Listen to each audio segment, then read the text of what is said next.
اعوذ باللہ من الشیطان الرجیم، بسم اللہ الرحمن الرحیم۔ اور اسی کے نشانات اور تصرفات میں سے ہے کہ اس نے تمہارے لیے تمہاری ہی جنس کی عورتیں پیدا کی تاکہ ان کی طرف مائل ہو کر آرام حاصل کرو، اور تم میں محبت اور مہربانی پیدا کر دی۔ جو لوگ غور کرتے ہیں ان کے لیے ان باتوں میں بہت سی نشانیاں ہیں، اور اسی کے نشانات اور تصرفات ہیں: آسمانوں اور زمین کا پیدا کرنا اور تمہاری زبانوں اور رنگوں کا جدا جدا ہونا۔ اہل دانش کے لیے ان باتوں میں بہت سی نشانیاں ہیں، اور اسی کی نشانی اور تصرفات میں سے ہے تمہارا رات اور دن میں سونا اور اس کی فضل تلاش کرنا۔ جو لوگ سنتے ہیں ان کے لیے ان باتوں میں بہت سی نشانیاں ہیں، اور اسی کی نشانات اور تصرفات میں سے ہے کہ تم کو خوف اور امید دلانے کے لیے بجلی دکھاتا ہے اور آسمان سے بارش برساتا ہے، پھر زمین کو اس کے مر جانے کے بعد زندہ و شاداب کر دیتا ہے۔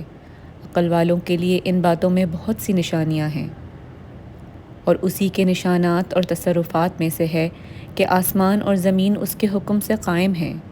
پھر وہ جب تم کو زمین میں سے نکلنے کے لیے آواز دے گا تو تم جھٹ نکل پڑو گے، اور آسمانوں اور زمین میں جتنے فرشتے اور انسان وغیرہ ہیں اسی کے مملوک ہیں، اور تمام اس کے فرما بردار ہیں۔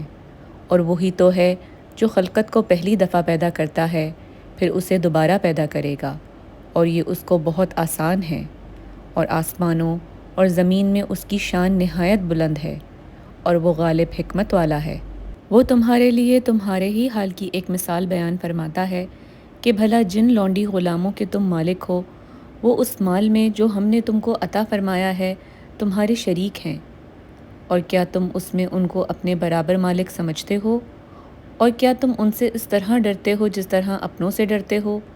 اس طرح ہم عقل والوں کے لیے اپنی آیتیں کھول کھول کر بیان کرتے ہیں، مگر جو ظالم ہیں، بے سمجھے اپنی خواہشوں کے پیچھے چلتے ہیں، تو جس کو اللہ گمراہ کرے اسے کون ہدایت دے سکتا ہے، اور ان کا کوئی مددگار نہیں۔ تو تم ایک طرف کے ہو کر دین اللہ کے رستے پر سیدھا منہ کیے چلے جاؤ، اور اللہ کی فطرت کو جس پر اس نے لوگوں کو پیدا کیا ہے اختیار کیے رہو۔ اللہ کی بنائی ہوئی فطرت میں تغیر و تبدیل نہیں ہو سکتا۔ یہی سیدھا دین ہے، لیکن اکثر لوگ نہیں جانتے۔ صدق اللہ العظیم۔